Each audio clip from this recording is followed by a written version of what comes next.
Bonjour à tous, aujourd'hui je vais vous présenter un outil très important que j'ai développé à l'occasion de la future sortie de la revue Le Jeu de Dames, une revue qui paraîtra en principe le premier trimestre 2020. Alors, c'est pas uniquement à l'occasion de la création de cette revue, mais aussi à la création d'un nouveau livre à paraître. Donc j'avais besoin d'une police de caractère. Et avec la revue, j'ai développé cette police de caractère pour pouvoir dessiner tout type de damier sur tout type de logiciels tels que Word, OpenOffice et même des logiciels de traitement de texte type LaTeX. Alors, on peut dessiner des damiers 8-8 jusqu'aux damiers canadiens avec ou sans notation. Alors, on a ici un exemple fait au clavier. Et le résultat fait sur OpenOffice Impress, et on a ici un damier avec sa notation. Ici, le même damier sans notation. Et puis un damier canadien. Un damier 8-8, alors qui est utile aussi bien aux checkers qu'aux variantes brésiliennes, bref, toute variante de jeu de dames qui se joue sur un damier 8-8. Un damier que l'on rencontre en Turquie, donc c'est un damier 8-8 sur lequel il y a un ajout supplémentaire sur les cases blanches. Voilà, donc un outil qui est très facile d'emploi. Alors, comment fait-on avec un logiciel de traitement de texte pour utiliser cette police de caractère? Eh bien, comme toute autre police de caractère, Times New Roman ou Courrier ou n'importe quelle autre police de caractère, il suffit d'avoir sélectionné la bonne police, ici Dame Fidji, et on va dessiner notre damier. Alors on va commencer par les cases de bord, enfin par le dessin extérieur du damier. Donc je fais 10 cases, 1, 2, 3, 4, 5, 6, 7, 8, 9, 10. Ensuite à la ligne, et puis je vais mettre mes cases blanches et noires. Donc espace, plus, espace, plus, espace, plus, espace, plus. Voilà. Je fais la même chose, mais cette fois-ci j'alterne. Maintenant, j'ai plus qu'à copier-coller. Et j'ai ainsi un damier. Il suffit que je finisse avec 6, 7, 7, 7, 7, 7, 7, 7, 7, 7, 7 et 8. Et j'ai un damier qui est prêt à recevoir les pions. Alors ensuite, on place nos pions. Donc là, je vais placer les pions blancs pour un problème très classique. Et les pions noirs.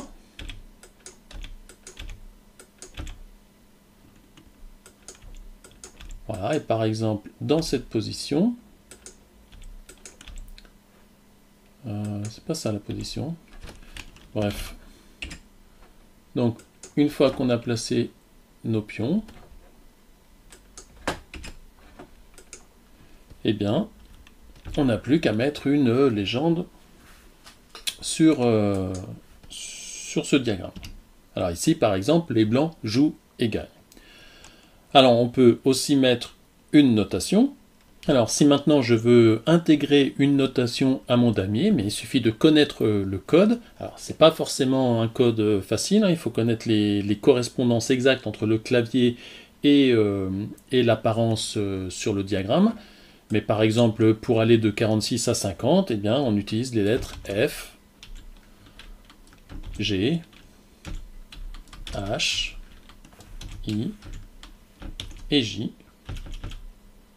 Et vous voyez en fait qu'il s'agit de texte et non plus de dessin. Et donc ça permet de réaliser des diagrammes parfaits dans tout type de logiciel. Alors l'autre avantage, c'est que ce diagramme-là ne pixelise pas, puisque c'est une police vectorielle. Vous pouvez l'agrandir comme vous voulez, vous verrez que les pions ne pixeliseront pas. Donc on a une impression de gris, parce qu'en fait il s'agit de cases hachurées, et vous voyez qu'il n'y a aucune pixelisation. C'est ce qu'on appelle une police vectorielle, une police TrueType. Alors les damiers les plus délicats à dessiner sont les damiers canadiens.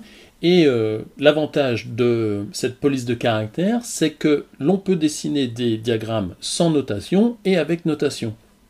Le grand avantage pour le jeu de dames canadien, c'est que la notation est très difficile pour ceux qui sont habitués à la notation internationale ou à la notation comme on la trouve aux échecs avec un système de lettres A, B, C, D jusqu'à J et I, pardon, et 1 jusqu'à 8. Bien là, savoir que cette case-là, par exemple, c'est la case numéro 21, c'est très délicat, mais si on a un petit repère qui nous dit que cette case-là est la case 19, eh bien c'est déjà beaucoup plus simple. Donc comment ça fonctionne? Eh bien là, par exemple, je suis sur LibreOffice Impress, eh bien les cases de bord ont simplement, au lieu d'avoir été réalisées avec ici la touche numéro 4, sans notation, eh bien, il y a la touche qui correspond au numéro 7 de la notation canadienne.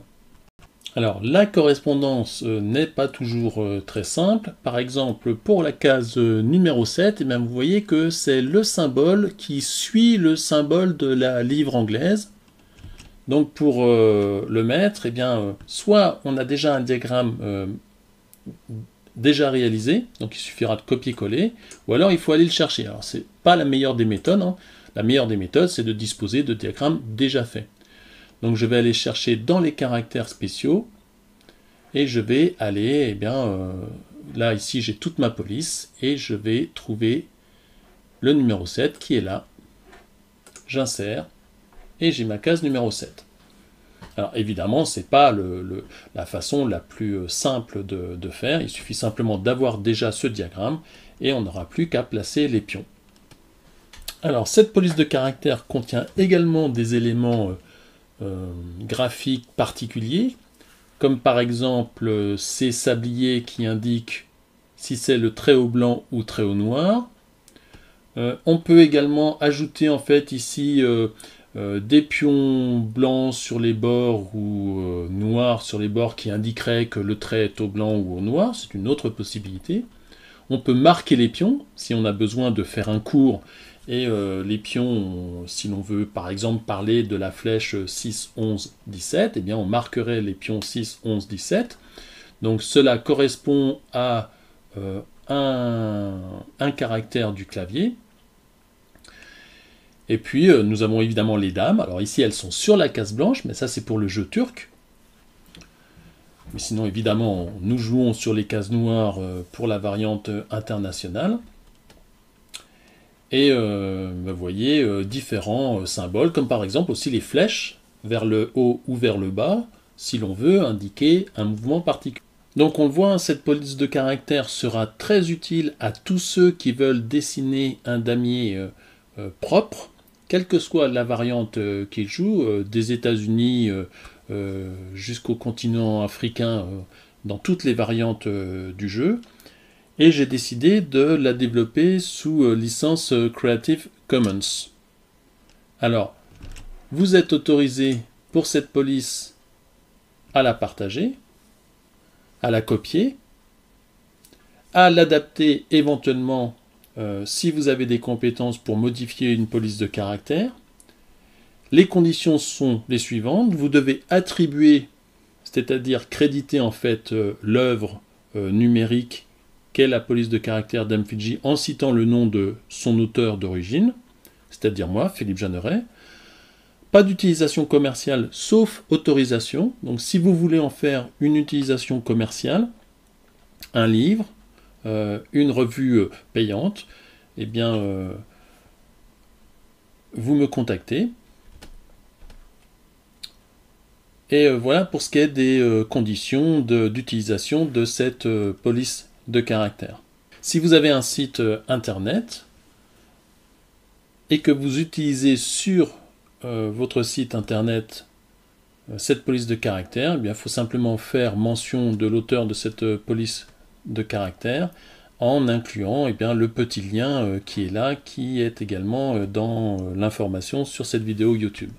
Voilà, une courte présentation d'un outil, je pense, très intéressant pour tous ceux qui se sont déjà battus sur la création de diagrammes. C'est pas toujours facile, hein. Il y a des logiciels qui permettent de copier, coller des diagrammes, mais ce sont des images, ce ne sont pas des Ce ne sont pas des polices de caractère et elles peuvent avoir le défaut de pixeliser.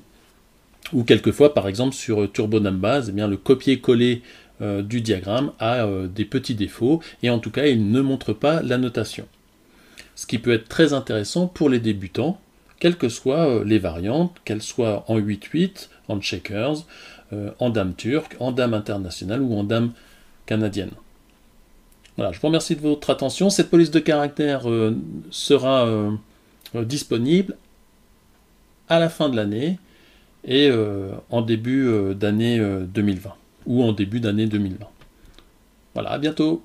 Bonne partie d'ici là.